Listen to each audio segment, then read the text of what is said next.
आजादी की लड़ाई में सबसे बड़ी टक्कर अंग्रेजों से नहीं बल्कि दो भारतीयों के बीच थी।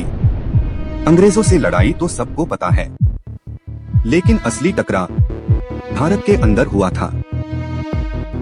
1940 का भारत। एक तरफ एक आदमी जो कह रहा था, जब तक बराबरी नहीं तब तक आजादी अधूरी है, और दूसरी तरफ देश पहले आजाद होना चाहिए, बाकी बाद में। ये टकराव था डॉक्टर भीमराव अंबेडकर और महात्मा गांधी के बीच। लेकिन ये सिर्फ लड़ाई नहीं थी, ये भारत के भविष्य की दिशा तय कर रही थी। गांधी जी चाहते थे कि भारत एकजुट होकर आजादी की लड़ाई लड़े, लेकिन अंबेडकर जी का सवाल था, जिस समाज में बराबरी ही नहीं, वो आजाद कैसे होगा? उनका मानना था कि दलितों को अलग राजनीतिक अधिकार मिलने चाहिए, और यहीं से शुरू हुआ एक ऐसा विवाद जो इतिहास में बहुत बड़ा बन गया। 1932 ब्रिटिश सरकार ने दलितों को अलग चुनाव सेपरेट इलेक्टोरेट देने का फैसला किया।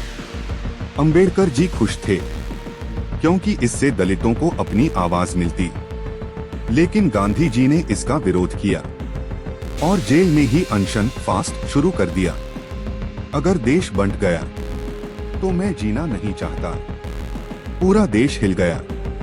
एक तरफ अंबेडकर जी का सपना, दलितों को अधिकार दिलाना, दूसरी तरफ गांधी जी की जान। आखिरकार दोनों के बीच हुआ समझौता।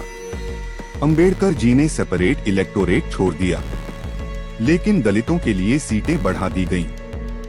लेकिन पूना पैक्ट के बाद कहानी यहीं खत्म नहीं हुई।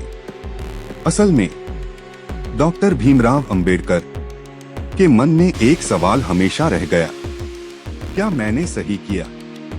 क्योंकि उन्होंने दलितों के लिए अलग पहचान की लड़ाई छोड़ी थी।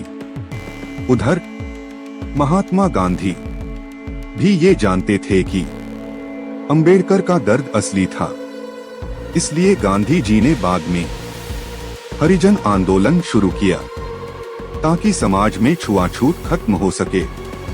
लेकिन सबसे इंटरेस्टिंग बात यह है, अंबेडकर जी हरिजन शब्द से खुश नहीं थे। उन्हें लगता था कि इससे बराबरी नहीं बल्कि अलगाव बढ़ता है, और यहीं पर दिखता है दोनों के सोच का सबसे बड़ा फर्क।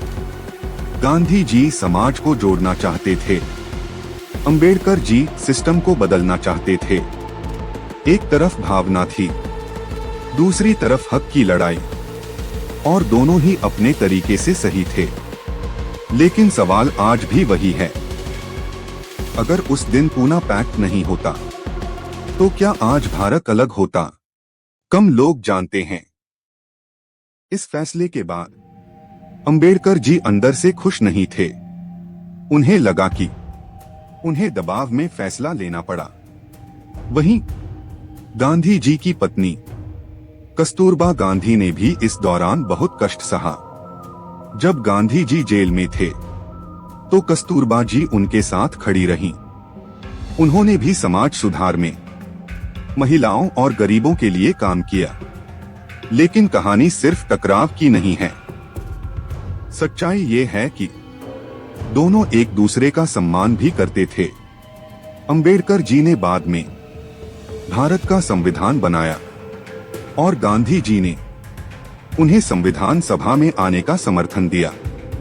सोचो, जिनके विचार अलग थे, उन्होंने मिलकर देश बनाया। अगर अंबेडकर जी ना होते तो शायद बराबरी की बात इतनी मजबूत नहीं होती।